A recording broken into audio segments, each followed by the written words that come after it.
Elena Ward had woken in the kind of silence that doesn't feel like peace, it feels like waiting.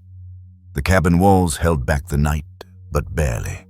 A thin line of frost traced the window panes, the kind of mark that comes when the fire burns low and the outside world leans close.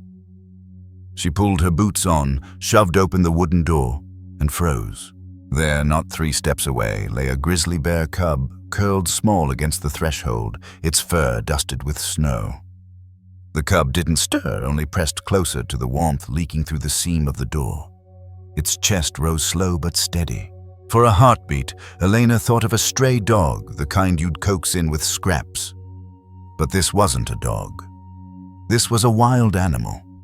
A forest-born creature who should have been at a mother's side, not huddled beside a human cabin. She shut the door quickly, back pressed to the wood, breath clouding the air inside. When she called Ranger Logan Price on the radio, her words tumbled fast. "It's a bear cub, right outside. What do I do?" Logan had heard this tone before, though never from Elena.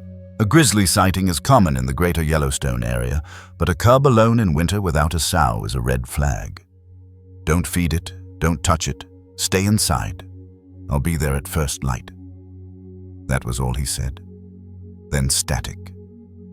By dawn, Elena hadn't slept. Every time the wind shifted, she thought she heard claws scraping the porch. She boiled water, she never drank stuffed kindling into the stove, and paced the length of the cabin like a sentry. When headlights cut through the trees, relief swept through her chest so sharply it almost hurt. Logan stepped out of his truck with biologist Maya Collins, both bundled against the cold, both moving quietly, deliberately. The 3 of them stood together at the cabin door. Elena eased it open an inch. The cub was still there, no bigger than a retriever, sides moving shallow with each breath. For a long minute, no one spoke. Finally, Logan crouched low, scanning not just the cub, but the snow around it, and that's when he saw what changed everything. Fresh tracks. Not just the tiny round prints of the cub, but the longer, deeper imprints of an adult grizzly. They circled the cabin once, then veered toward the tree line. Near the elk gate, Maya plucked a tuft of coarse guard hair, snagged on wire grizzly hair, no doubt. If the sow was alive, then this cub wasn't orphaned at all. It might be waiting, or worse, it might have been separated in a storm. The cub could look abandoned, but in truth it might be only a few hundred yards from its mother. And in wildlife rescue, that's the razor's edge between life and captivity, Elena whispered. "So, do we help it or not?" Logan shook his head slowly. "Not yet. Sometimes the hardest, most compassionate choice is restraint. In the human world, we equate helping with doing. Feed it, wrap it, bring it inside. But with wild animals, especially grizzly bear cubs, helping often begins with stepping back. A sow might circle for hours before returning. If the cub smells of people, if it grows used to human food, the bond is broken forever. What saves one cub can doom the next. People see a shivering animal and project need, but the true need may be distance, not comfort. It's a perspective shift, and it unsettles us because it runs against instinct. A polar bear cub filmed in Svalbard, stumbling across sea ice. The crew kept their distance even as the cub collapsed from exhaustion. Hours later, the mother reappeared, and together they crossed the floe. The point wasn't just survival, it was about the integrity of the bond. To touch the cub would have been to sever it. The cabin scene carried that same tension. Scout, the name Maya would later give the cub, looked so fragile at the door. His tiny claws curled in the frost. His muzzle twitched at the scent of wood smoke. Every detail pressed on Elena's nerves. Just let me do something. And yet, she did nothing exactly as Logan instructed. Real wildlife rescue often means resisting the urge to control. It's patience, not intervention, that sometimes tips the balance. And that patience can feel unbearable. For Logan and Maya, though, the clues in the snow told a broader story. The sow's tracks showed a limp one stride dragging slightly. The direction cut uphill toward thicker timber. The tuft of hair suggested a scrape with the fence.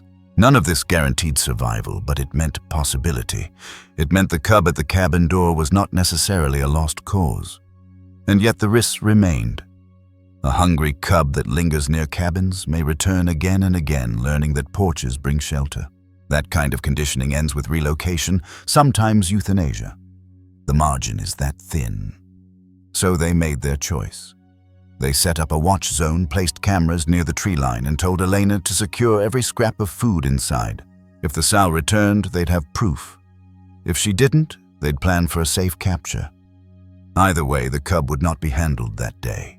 When we picture a bear documentary or a viral wild animal story, we imagine action tranquilizers, trucks, cages, dramatic rescues. But in real fieldwork, the first chapter is silent. It's tracking footprints, bagging tufts of hair, debating whether to touch or to wait. The tension comes not from rushing, but from the discipline of standing still. For Elena, it was a revelation. She had thought of wildlife rescue as an act of courage, but watching the ranger and the biologist work, she realized courage was also knowing when not to act. That morning became her initiation into the quiet, unsettling art of restraint in the wild. And yet, mystery lingered. If the sow was alive, where was she now? Would she return for scout? Or would the cub's shallow breaths slow until intervention was the only option? As Maya reset the trail camera and Logan walked the perimeter one last time, Elena stood on the porch, arms crossed tight, staring at the tiny body at her door. The cub stirred, then eyes blinking open, dark and wet as the river stones below the ridgeline. For a brief moment, those eyes locked on hers, and she felt the weight of both hope and fear pressing back. The story was no longer about what she could do. It was about what they would all have to endure, the waiting, the watching, the not knowing. And that's where the work truly begins. Because when a grizzly bear cub sleeps at your door, you're not just sheltering it. You're holding open a space between two worlds, the human and the wild. The next step would demand more than patience. It would require skilled protocols and choices that often look harsh, but protect the very thing you're trying to save. And that is where the ranger's training comes into focus. The cub had been found. The tracks recorded the decision made hold back, not rush in. But how do you actually keep a fragile grizzly cub alive? Without taming it, how do you stabilize the scene when doing less is doing more?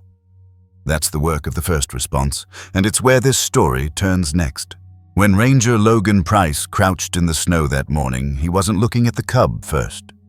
He was looking at the edges, boot-wide circles around the cabin, the grain of the tracks pressed in ice, the drag marks where something heavier had moved uphill. To him, the grizzly bear cub at the door was both a life and a symptom. The real question wasn't what to do with the cub. It was, how do we keep the wild in it while keeping it alive? That's the paradox of wildlife rescue. For cats, dogs, and even raccoons, the steps are almost intuitive. Trap, carry, feed, eradicate. With a grizzly cub, each one of those steps risks creating a tame bear. A bear that learns people mean food, shelter, safety. And a tame grizzly is a doomed grizzly. Logan knew this too well. He had seen one relocated after repeated porch raids, only to return weeks later bold enough to break into a chicken coop in broad daylight. That story ended with a rifle. Every decision now carried that shadow. The first response then wasn't a rescue at all. It was control. Logan and biologist Maya Collins began by removing what could turn this into a porch camp, every cooler, trash bag, or leftover scent that might reward the cub's weight. They checked Elena's porch, latched the bins, and swept up crumbs of bird seed scattered near the step. It felt small, maybe even cruel, but it was the difference between survival in the forest and conditioning to humans. Maya explained to Elena in a steady voice. If he learns that waiting here gets him food, he'll never stop coming. We want his nose to pull him back to the ridge, not keep him here.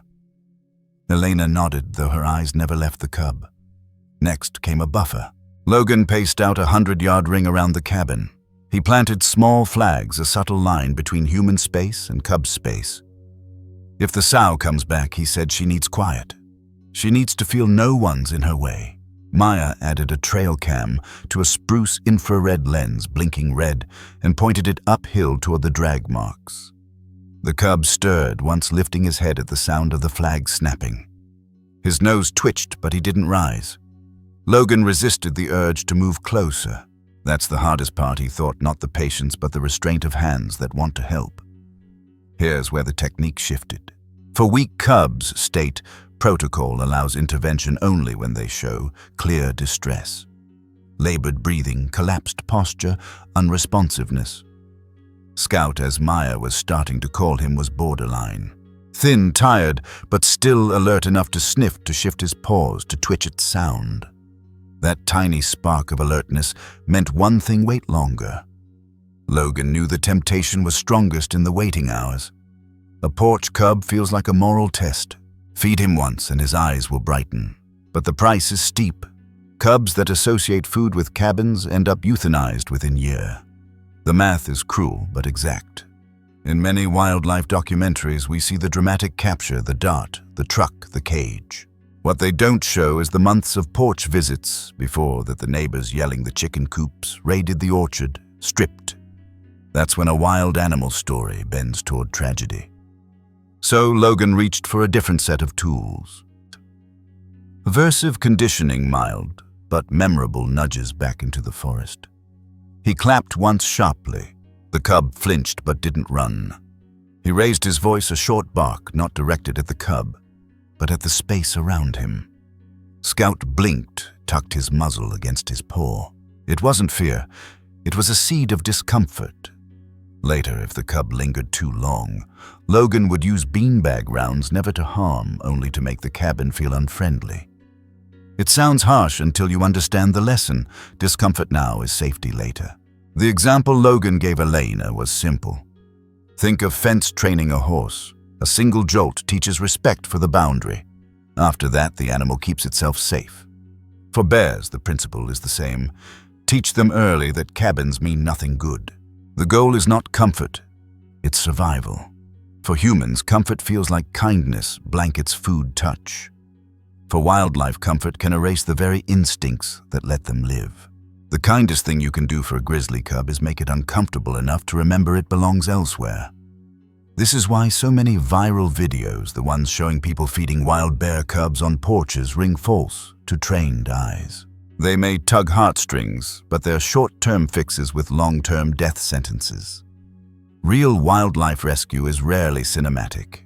It's quiet, slow, and often invisible. It's pulling garbage cans inside sweeping seeds, standing still while a cub whines. Eleanor struggled with that. "It feels like we're doing nothing," she whispered. Maya smiled faintly. "Nothing is the hardest thing." To break the tension, Logan shared a story from his early years as a ranger. He'd once been called to a trailhead where hikers had spotted a black bear cub alone. By the time he arrived, well-meaning tourists had already fed it granola bars. The cub returned every weekend for weeks, waiting at the parking lot. Its sow had been alive the whole time. By the time they realized, the cub had lost interest in following her. It was taken to a rehab facility, but never released. Doing something, Logan said, is what ruined him. That fresh perspective landed heavily on Elena. She thought of her own impulse to open the door to bring Scout inside. The very act that felt merciful would have been his undoing. It made her wonder how often in human life the thing that feels like help is actually harm. Still, the mystery lingered. Where was the sow now? The tracks told part of a story, but not the ending. If she had limped uphill, was she wounded? Could she hunt enough to nurse, or had the storm forced her to abandon one cub for another? No answer came in the first hours. Only snow settling deeper on the roof, the quiet scratch of the cub shifting in his sleep. By mid-afternoon, Logan and Maya had done all they could. The cabin perimeter was secure, food removed, and cameras set. Now the plan was observation. They would rotate through the night, one awake, one resting, watching the screen for any sign of the sow. Elena brewed coffee, set mugs on the table. She felt both safer and more unsettled than before. Safer because experts had taken control. More unsettled because their control meant stillness, waiting, not rushing. Wildlife rescue is not a mirror of pet rescue. You don't scoop, cradle, and feed. You stabilize without taming. You act by not acting. It's a discipline that feels backwards until you see the alternative play out. As dusk lowered across the valley, the cub stirred again. He rose on shaky legs, sniffed the porch rail, then padded 2 steps toward the tree line before curling down again. It was a tiny motion, but Maya leaned forward, eyes bright. "That's good," she murmured. "He still knows where to go." The transition was beginning. Scout was pulling toward the forest, not deeper into the cabin. That was the first sliver of hope. The scene was set, a cub on the edge of wild and human, a team holding the line without breaking it. But the question that hung in the cold air was bigger. Was Scout truly orphaned, or was his mother still out there injured but alive? The only way to know was to read the signs, the tracks, the scents, the behavior, and that's where the ranger's work turned into detective work. By the second day, the question was no longer whether Scout could survive the night. The question was whether he was truly alone. Logan knew the difference mattered more than anything. If the sow was alive, their job was to protect the space until she returned. If she were gone, then everything changed. Permits, protocols, rehab plans, money transport. Reading the signs meant reading the truth hidden in snow and silence. He started with the tracks. Early light sharpened the edges where pads had pressed down. The cub's prints were round, small, scattered close together like coins tossed across the snow. Just beyond, heavier impressions cut deeper, wider, with stride lines dragging slightly at the right rear leg. Logan crouched, low-gloved hand just above the surface. Melt edges ice, crust tiny snow crystals, refrozen along the print lip. These details told him the track was less than 12 hours old. The sow had been here in the night. Maya followed the line uphill, careful to step to the side. Near a thicket, she found a mound where snow had collapsed into an oval depression. She brushed it gently. Beneath lay grass flattened in the shape of a body, still faintly warm. A bear's bed. "She lay here," Maya said quietly. "Couldn't have been long ago." This was the first clue that Scout wasn't abandoned. Cubs separated during storms often bed near human scent if it feels like shelter. Mothers circle wide, then return once the air clears. But signs can deceive. Sometimes a sow is injured and cannot come back. Sometimes she's dead, struck by a vehicle, poached or starved after a poor berry season. To know which Logan needed more than tracks, he needed behavior. They set up an observation. Trail cams, triggered at night, showed Scout pacing once in the moonlight, circling the cabin before curling at the door again. No sow appeared on camera, but just beyond the camera's range, branches cracked.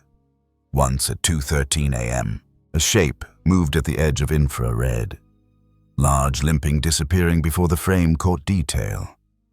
It could have been her, or it could have been another bear, even a boar, which might kill a cub to bring the sow back into breeding. The uncertainty pressed like a weight on the team. Here's where behavior mattered most. An orphaned cub grows restless, calling with sharp bleats, pacing toward food, scents, desperate for contact. Scout didn't do that. He stayed quiet, conserving energy, turning his nose toward the ridge again and again. He looked like he was waiting, and waiting is hope. Logan remembered another case years earlier, near Glacier. A cub was found near a ranger station, mewling non-stop. Tourists begged staff to feed it. The team resisted, watched, and recorded. On the second night, a battered sow appeared, ribs showing but alive. She collected the cub, and together they moved into the forest. That cub later denned successfully, proof that patience is a form of rescue. "Not every cry means orphan," Logan said to Elena as they watched Scout from the cabin window. "Absence is not proof of abandonment. In wildlife rescue, acting on an assumption can cost a cub its family. The right choice sometimes looks like inaction, but it's actually attention. The deeper act of noticing, of waiting long enough for the truth to show itself. But time was tightening. Each night, Scout stayed alone. His risk rose. A weak cub loses body condition fast in freezing weather. His ribs already showed faintly under his coat. The decision window was narrowing. Wait too long, and the cub collapses. Act too soon, and you sever a bond. Maya offered a fresh perspective. Think of it like a photograph. One frame never tells the story. You need the sequence, the context, the angles. We're stitching the pieces into a narrative. It reminded Elena of a wildlife photography essay she'd once read about how the best images are not the close-ups, but the long series that capture behavior.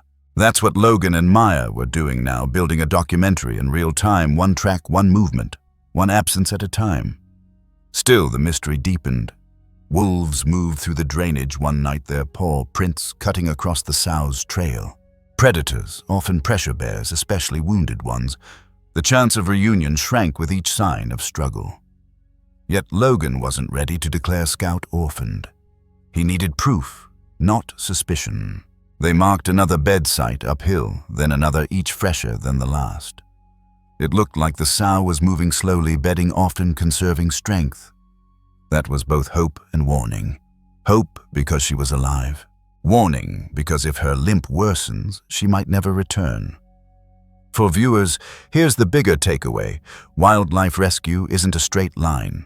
It's detective work layered with science, intuition, and restraint. Rangers weigh track age behavior, predator sign, body condition, and even wind direction carrying scent. Each clue matters. Each clue builds or erases a case for intervention. An example clarified it. Logan described a cub case in Wyoming. Tracks showed no adult presence for over 3 days. The cub's calls grew constant. By the 4th day, its weight dropped visibly. That evidence justified capture. The cub was taken to a licensed rehab center, fed a foraged diet, mimicking wild plants and fish. A year later, it was released with a radio collar and tracked surviving. The key wasn't just the capture, it was the proof beforehand that the mother was gone. Without that, the decision would have been premature. That's the discipline on display now with Scout. Proof, not guesswork. Observation, not impulse. What if proof came too late? What if waiting for certainty cost the cub his life? Maya acknowledged the risk. That's the weight of this work, she said. You're always gambling minutes against instincts, and sometimes you lose. That admission was not weakness, it was honesty. Wildlife rescue doesn't guarantee happy endings. Endangered animals sometimes die even under the best care. That's reality. But the courage lies in facing that uncertainty and choosing the path that gives the wild its best chance, not the humans their comfort. By the 3rd evening, Scout shifted again. He rose, sniffed the wind, and took 3 steps toward the ridge. Then he stopped, looked back at the cabin, and lay down once more. It was as if he stood on the edge of 2 worlds, human safety and wild instinct, unable to choose. Logan wrote in his log, "Cub hesitates, still oriented uphill, sow unconfirmed." The team faced a threshold now. If no sow returned by dawn, they'd begin preparing for intervention, sedation, transport, vet intake, rehab placement. Each step carried cost and consequence, money, manpower, and the lifelong question of whether they had acted too soon. That night, as the fire burned low and the trail come blinked red into the darkness, the story tilted toward decision. Was Scout a waiting cub or a true orphan? And if they had to act, what did intervention look like? What happened to a grizzly bear cub once humans stepped in? That's where the work shifted from reading signs to planning the rescue itself. On the 4th morning, the snow lay undisturbed around the cabin. No new tracks, no fresh scat, no broken brush. The trail cams had captured nothing but drifting flakes and Scout curling deeper into himself. Logan stood at the porch, arms folded, and let out a breath he had hoped not to release. "If she hasn't come by now," he said quietly, "we need to be ready." That sentence marked the turning point. Waiting was no longer enough. The ranger's job was shifting from watcher to actor, from restraint to rescue. For Scout, the next hours would decide whether he remained a wild bear cub or became a ward of humans fed, medicated, and eventually released back to the mountains if luck and discipline held. Maya began laying out the plan. First step, safe capture. That meant no chasing, no luring with food. A tranquilizer dart, carefully measured to Scout's weight, was delivered from a distance. Too much dose and the cub could stop breathing. Too little and he'd stagger into the forest, half-drugged, vulnerable to wolves. Precision mattered more than speed. Once immobilized, they would carry him in a padded crate lined with straw, minimizing noise and light. At the rehab facility, intake began immediately. A veterinarian would check hydration, heart rate, and body condition. Radiographs could confirm fractures. Blood tests would screen for parasites. Unlike domestic animals, grizzly cubs carry pathogens that spread differently, so every intake followed strict quarantine protocols. Elena asked the obvious question, "Do they get shots like pets?" Maya shook her head. "Not in the same way. Vaccines like rabies are about protecting humans, not bears. What we do is more about stabilizing hydration antibiotics for wounds and deworming if necessary. Rehabbers try to mimic what the cub would have in the wild, not remake him into something tame. Veterinary care for wild animals is not about perfect health, it's about functional survival. A limp that would earn a pet surgery may for a grizzly be left alone if it doesn't prevent foraging. Intervention is measured, not absolute. The point is not to erase every scar, but to restore enough strength to return the animal to its ecosystem. Once stabilized, the rehab timeline stretched long. For a cub, like scout capture in early winter meant at least 6 to 8 months in human care. He would overwinter in a secluded enclosure, fed a diet matching seasonal forage routes. Berries, cut fish, and high-calorie supplements in rotation.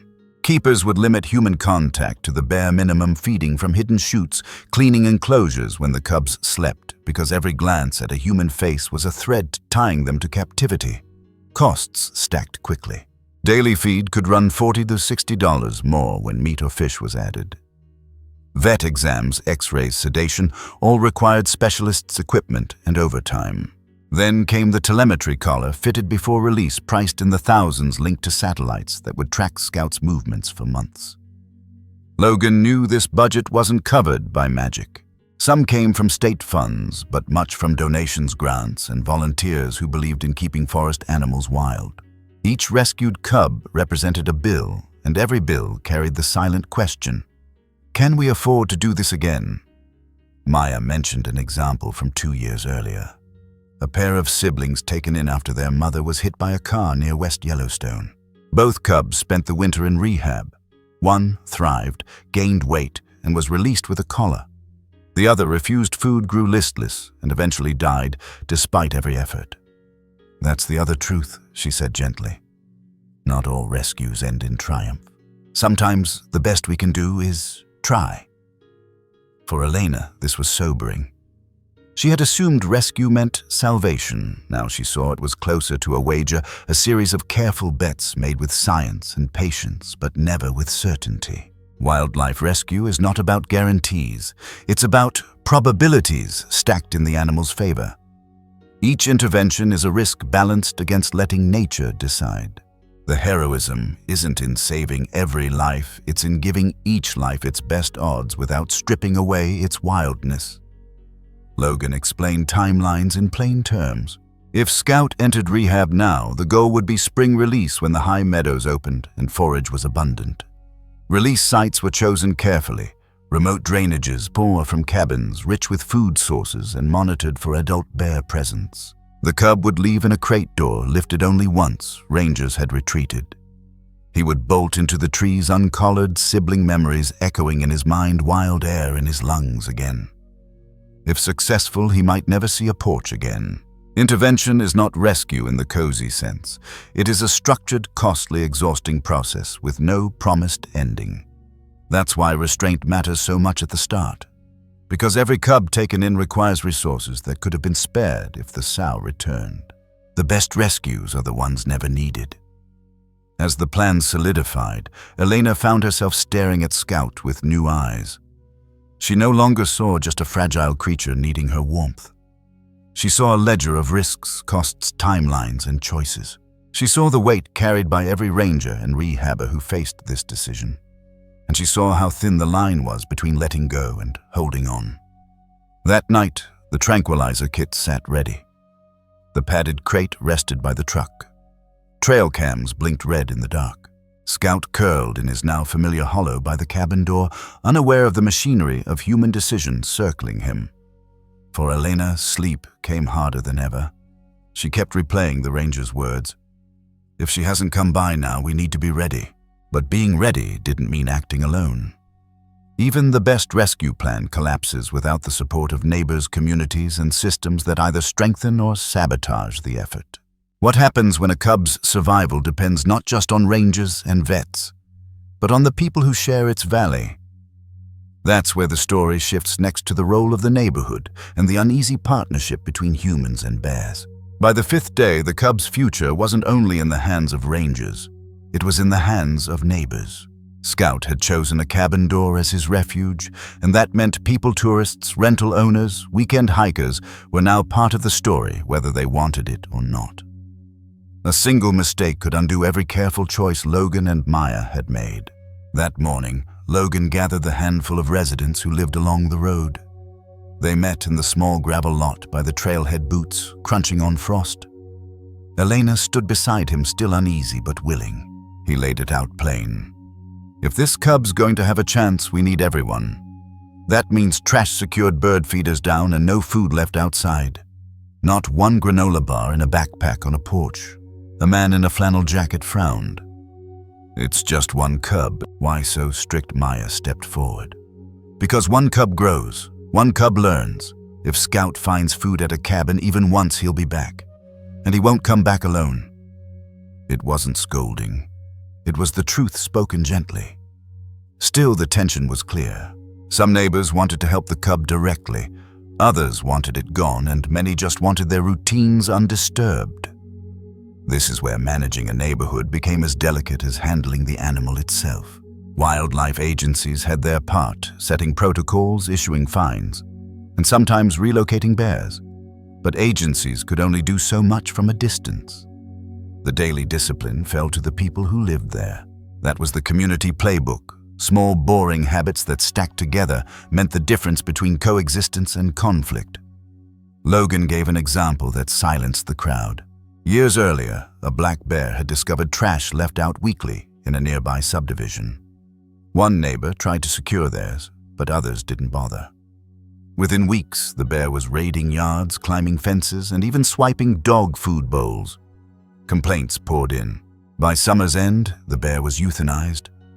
That's the price of one bag of garbage, Logan said simply. Not the bear's fault, the neighborhood's. Wildlife rescue isn't always about dramatic saves. Sometimes it's about trash cans, bird seed, compost bins, the unglamorous details of human life that ripple into wild animal stories. Here's the fresh perspective. When people think of rescue, they picture agencies, uniformed rangers, tranquilizer darts, transport trucks. But community shelters and networks matter just as much, even if their work looks ordinary. For cats, it's trap-neuter return programs that reduce colonies over time. For bears, it's bear-wise practices that prevent food conditioning. The principle is the same: rescue starts at the doorstep. Elena understood this better than anyone now. She remembered how badly she had wanted to feed Scout that first night. It took every ounce of restraint not to slide a plate of leftovers onto the porch. But standing in the trailhead lot, hearing neighbors argue, she realized her restraint was part of the rescue too. By not feeding him, she was keeping him wild. By sharing that choice with others, she was strengthening his odds. Still, the mystery lingered. What if not everyone complied? What if one rental guest ignored the warnings, left a cooler out, and snapped photos for social media? A single mistake could tip Scout toward cabins forever. And that risk was real. Logan knew it, Maya knew it, and Elena felt it in her chest. That's why Logan framed the community's role as a partnership, not punishment. "We're not here to police you," he said. "We're here to ask you to be part of the rescue. Every clean yard, every closed bin is a hand held out to this cub, even if you never see him." The crowd softened then. One woman offered to share extra bear-resistant cans with her neighbors. A teenager said he'd designed flyers to post at the trailhead, reminding hikers about food rules. It wasn't dramatic, but it was the beginning of a network, the kind that could outlast one cub's story. Agencies and shelters are not rivals. They complement each other. Agencies bring authority, science, and emergency response. Communities bring daily habits, shared vigilance, and cultural change. One without the other fails. Together they weave safety nets not just for endangered animals, but for the people who live beside them. Logan's voice softened as the meeting closed. Think of this as adoption, but of a valley, not a pet. If we all care for the valley, the animals stay wild and the people stay safe. That's the trade. As the neighbors drifted away, Elena lingered. She looked at the ridge at the faint trail where the sow had once walked. She thought about how one cub had turned strangers into a circle of responsibility. Maybe this was the hidden gift of rescue, not just saving a bear cub, but reminding humans they belong to something larger too. That evening, Scout stirred again. He rose, walked a few paces toward the timber, then paused at the edge of shadow. For a moment it seemed he might vanish into the trees, but then he stopped, circled back and lay down by the cabin once more. The community had done its part, but the cub's story still balanced on uncertainty. And then, as dawn broke, Logan followed a trail of drag marks uphill and found something none of them had expected. Dawn came pale and brittle, the kind of light that doesn't warm but reveals. Logan laced his boots tight, slung the pack over his shoulder, and stepped into the snow before the cabin stirred. He wanted to read the night's story before footsteps and voices blurred it. Scout was curled near the porch, unmoving, but the snow around him told more. A faint drag mark cut uphill through the powder, just visible in the slant of light. Logan crouched, brushed his glove across it, and felt a prickle rise in his chest. Something had moved here, something bigger than the cub. He followed the trail slowly, boots sinking with each step. The drag line bent toward a wind-thrown spruce roots torn up like a frozen wave. Behind the tree, a hollow darkened the snow, and Logan's breath caught. A bedding depression, deep wide, still faint with scent. He leaned closer. Strands of coarse hair clung to bark, thick and brown, the unmistakable hair of a grizzly bear. The sow had been here. Then came the sound, low and muffled, almost lost in the hush of morning. A whine. Not Scout. Logan froze, listening harder. It came again, softer from beneath the tangle of branches and snow. He reached carefully, pulled aside a broken limb, and saw what no one had expected: a second cub. Smaller, thinner eyes, barely open, pressed tight against the root wall. Logan didn't move for a long moment. 2 cubs meant the sow had survived long enough to care for both, but it also meant she was likely close, circling still. The second cub looked weaker, its breaths shallow, but it was alive. He eased back, careful not to touch heart, steadying into the rhythm of decision. Back at the cabin, Maya and Elena waited. Logan told them quietly, "There's another. We have to adjust." The words carried both relief and new weight. Rescue plans for 1 cub were already difficult. 2 cubs doubled the challenge and doubled the stakes. Here's the clear explanation. In grizzly families, twins are common. They stay with the mother through hibernation, learning every habit of survival: where to dig, how to climb, when to follow. If 1 cub is found near people, it often means separation, not abandonment. The discovery of the sibling proved what Logan had suspected all along: the sow was still alive, though weakened. Now the goal has shifted. Instead of capture, the priority was reunification. That meant clearing human scent, creating corridors, and using aversive conditioning around the cabin so the sow would guide both cubs back to timber. It was delicate work. A wrong move could scatter them further. Maya laid out the plan. They would retreat from the cabin perimeter, reduce noise, and mask scent with wind direction.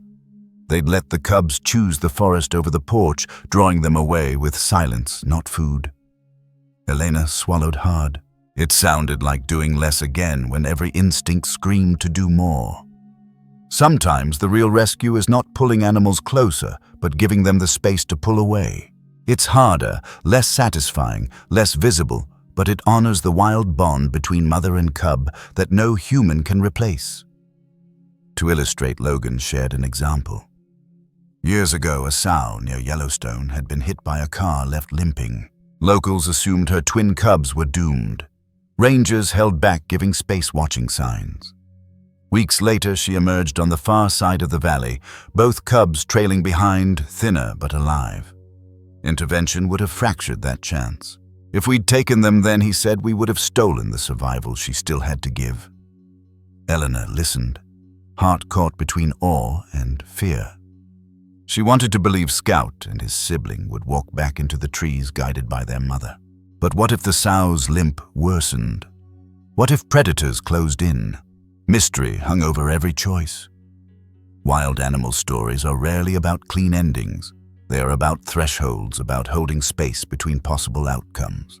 A grizzly bear cub at a cabin door isn't a symbol of rescue. It's a reminder that our role is limited, our control partial. We can prepare, protect, and prevent, but we cannot script, and that humility is part of what keeps the wild truly wild. That evening, Logan and Maya enacted the plan. They set up a quiet corridor from the cabin to the ridge, removed anything that carried scent, and used short shouts to keep Scout from curling on the porch again. The second cub stirred under the spruce, weaker but alive. Both siblings now stood at the edge of two worlds. By midnight, the cams captured movement. A large shadow slipped into frame, limping, pausing, then huffing low. The sow. Her shape filled the edge of the lens, massive and unbroken, even with her uneven gait. She turned her head, chuffed, and Scout answered with a small bleat. The weaker cub shifted toward her. And then, as if drawn by an invisible thread, both cubs began moving uphill step by step, following their mother into darkness. Elena wept when Maya showed her the footage. Relief, fear, and wonder are all tangled. "So that's it?" she asked. "They're gone." Logan shook his head. "Not gone. Back where they belong. In wildlife rescue, the greatest victories often leave nothing in human hands. No photos on porches, no crates in trucks, no collars to display. Just absence. A cub once at a cabin, now vanished into trees. Success looks like silence, like empty snow. And it's harder for people to celebrate, but it's what truly matters. The story wasn't finished, though. Reunification was fragile. If the sow faltered, if the limp worsened, if food grew scarce, the cubs might return. Rangers would keep watch. Cameras would stay. The mystery of survival was ongoing, and the valley still held its breath. For Elena, this dawn discovery changed everything. She had seen not just one cub saved, but a family's bond defended by patience. Yet it raised deeper questions too. What role do grizzlies play beyond cabins, beyond rescues?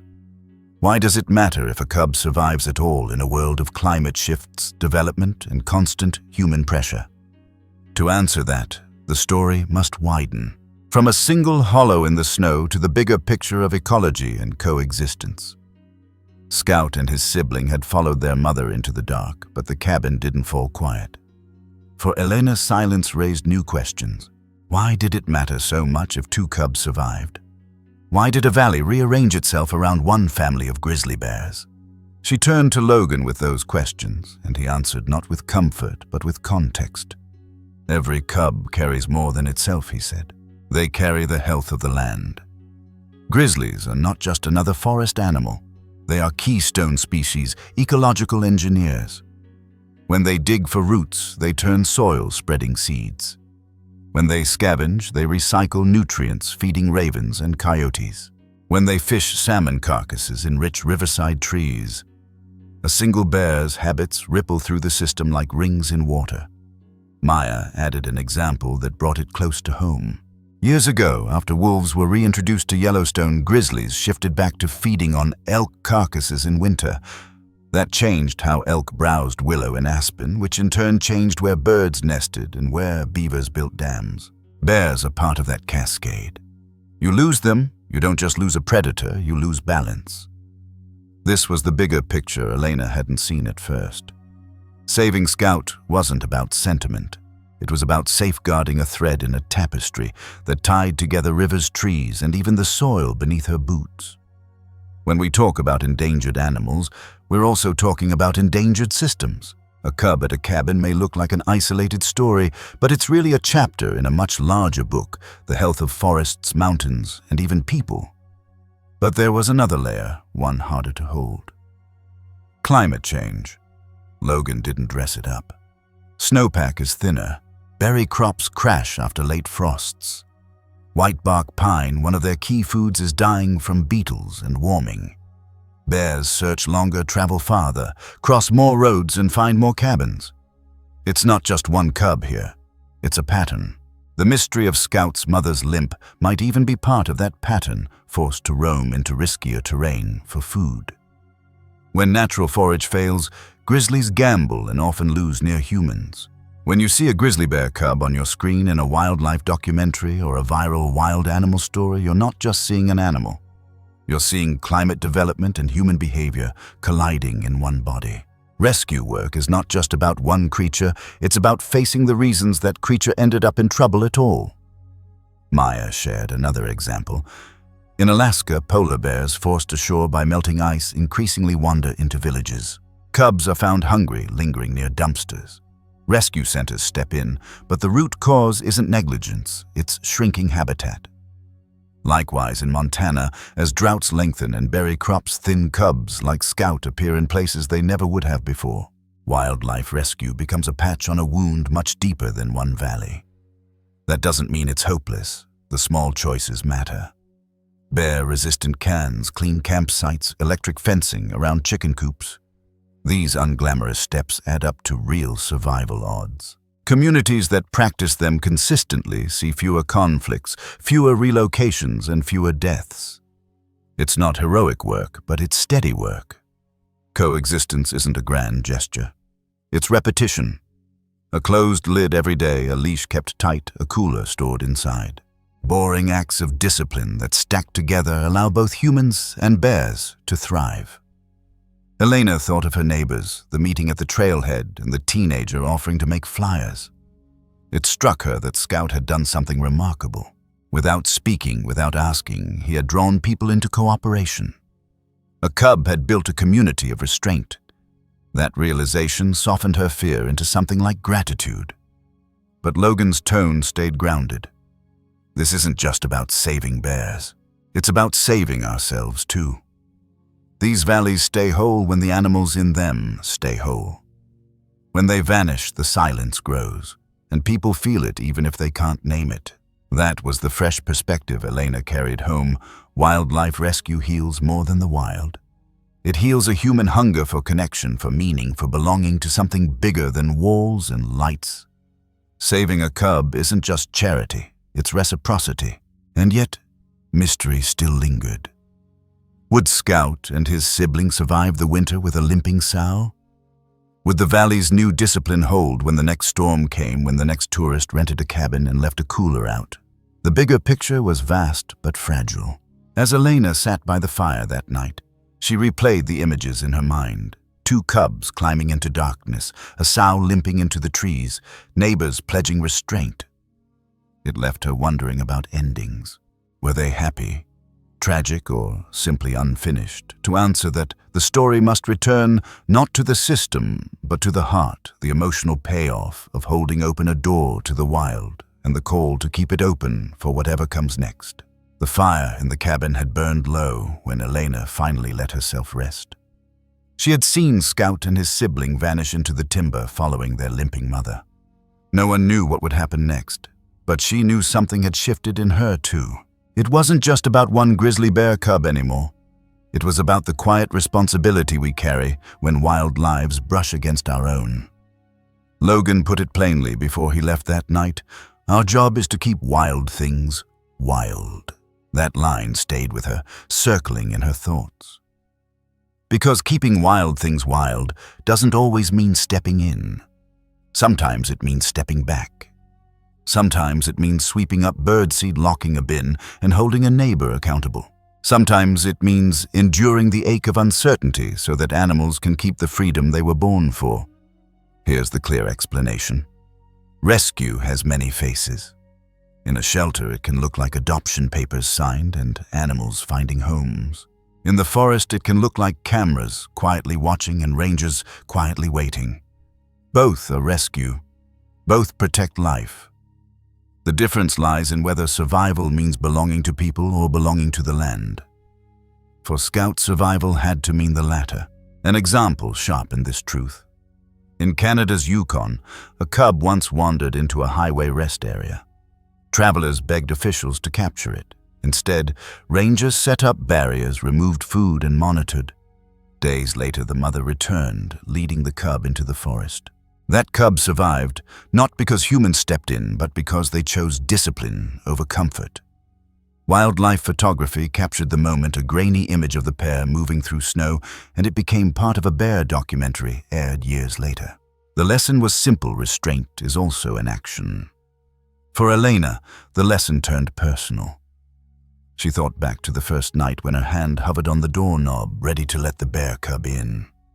She had believed help meant warmth. Now she knew help meant trust. Trust that the cub's instincts were stronger than her comfort. That realization carried both humility and relief. When we meet the wild, our first instinct is often to control it. But real wildlife rescue is less about control and more about respect. Respect for instincts, respect for bonds, respect for systems that existed long before us. Knowledge deepened that lesson. Grizzly bears live slow lives. Cubs stay with their mothers for 2 to 3 years. Females don't reproduce again until they separate. That means every cub saved has an outsized impact on the population. Each one carries not just its own survival, but the future of the species, an endangered animal whose numbers remain fragile in the lower 48. That's why patience matters. That's why communities matter. That's why stories like Scouts ripple outward, far beyond a single cabin in Montana. Still, emotions can't be ignored. Elena admitted she had cried when the cubs followed their mother into the dark. Not because she was sad, but because she felt the weight of something larger. She had been part of it, and yet it was not hers. That mixed grief or surrender is the emotional heartbeat of every wild animal story worth telling. Here's the fresh perspective. We often measure success by possession. Did we catch it? Did we heal it? Did we keep it? But with forest animals like grizzlies, success looks like absence. An empty porch, a silent night, a trail camera that records nothing but wind. That's harder to celebrate, but it's the truest form of victory. Because it means the animals remain where they belong. For viewers, the roadmap forward is practical. If you live in bear country, secure food, remove attractants, and report sightings responsibly. If you don't, you can still support by learning, donating, or simply sharing accurate information. Every action, no matter how small, threads into the larger story of coexistence. Here are a few steps anyone can take. Audit your home or campsite for attractants. Ask, would this smell bring a bear cub closer? If yes, change it. Support wildlife rescue organizations that care for orphaned cubs and rehabilitate endangered animals. Learn the laws of your state. Feeding or harassing bears isn't kindness. It's a violation that costs lives. Share stories like Scouts with your family. Let children see that wild animals are not toys, not pets, but neighbors with their own needs. Remember that restraint is an action. Choosing not to interfere can be the most powerful choice you make. The knowledge may feel heavy, but it carries hope too. Communities across North America have shown it works. In Colorado, towns that switched to bear-resistant trash bins saw encounters drop by more than half. In Canada, electric fencing around small farms saved both chickens and bears. These are not miracles.